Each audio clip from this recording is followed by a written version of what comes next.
Naman. Eh, syempre, kasi baka may iwanan. Ba yung binalot na ano? Nasaan yung mais natin? Wala na? Ayan, Ano na ate? Hindi ako nakatikim. Okay na yun. Send mo sa akin. Mama na to. Eh, patay ka. Mais?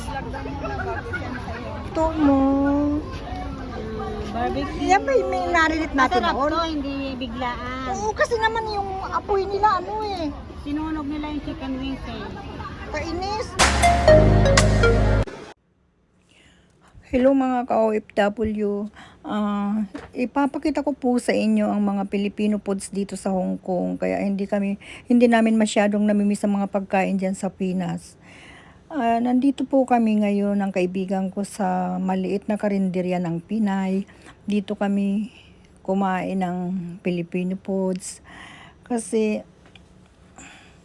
masarap ang mga pagkain nila. Ayan, lahat ng klaseng pagkain ng Pilipino ay nandito na lahat. May lutong Bisaya, may lutong Ilocano, may lutong Tagalog. Nandito na po lahat yung mga pagkain talaga. Ayan o. Ang sasarap nila magluto talagang. Kami mga Pilipina, bibihira sa amin ang nakakapagluto ng Filipino food sa kanya-kanyang amo namin kasi ayaw nila ng amoy ng isda eh, lalo na pagprito. Ayaw nila ng mabaho daw.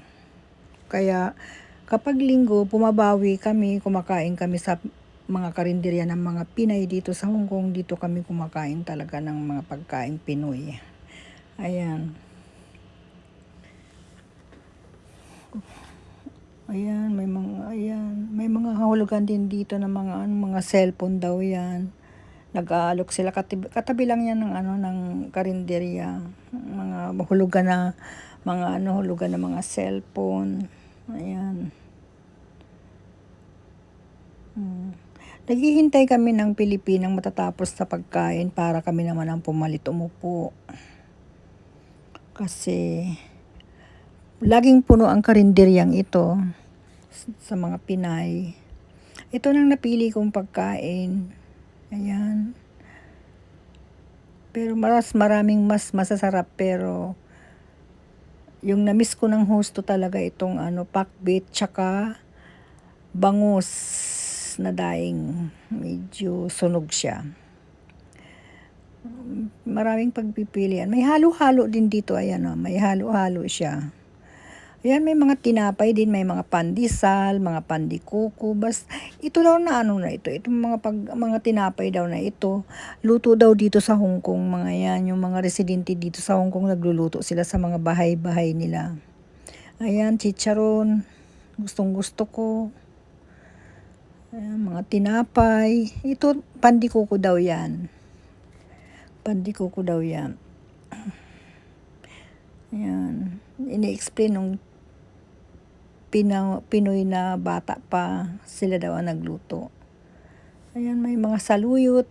Ayan, may bangus. Bangus siya. 50 Hong Kong dollar daw ang isa nun.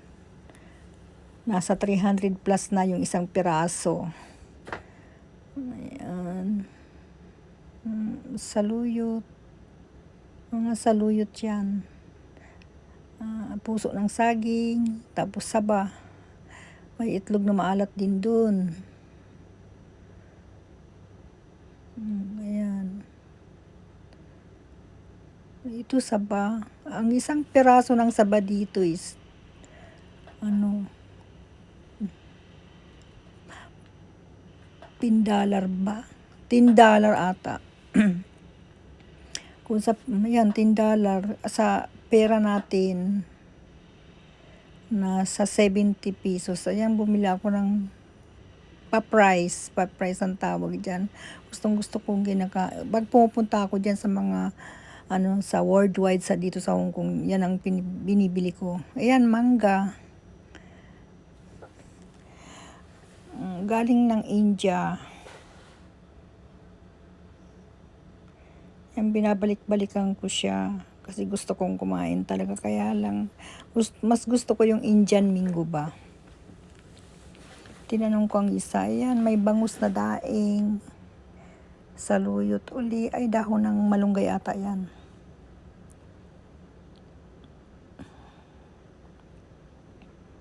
May chicharong baboy, ayun. Mga kakanin yan. Ayan, may mga puto. Binabalot-balot na lang ng iba ng mga Pinay dito kasi wala silang pwesto na gawing karinderya. Ayan, pag linggo. Daing sana gusto ko. Ayan. Balot-balot na yan, pinaplastic nila.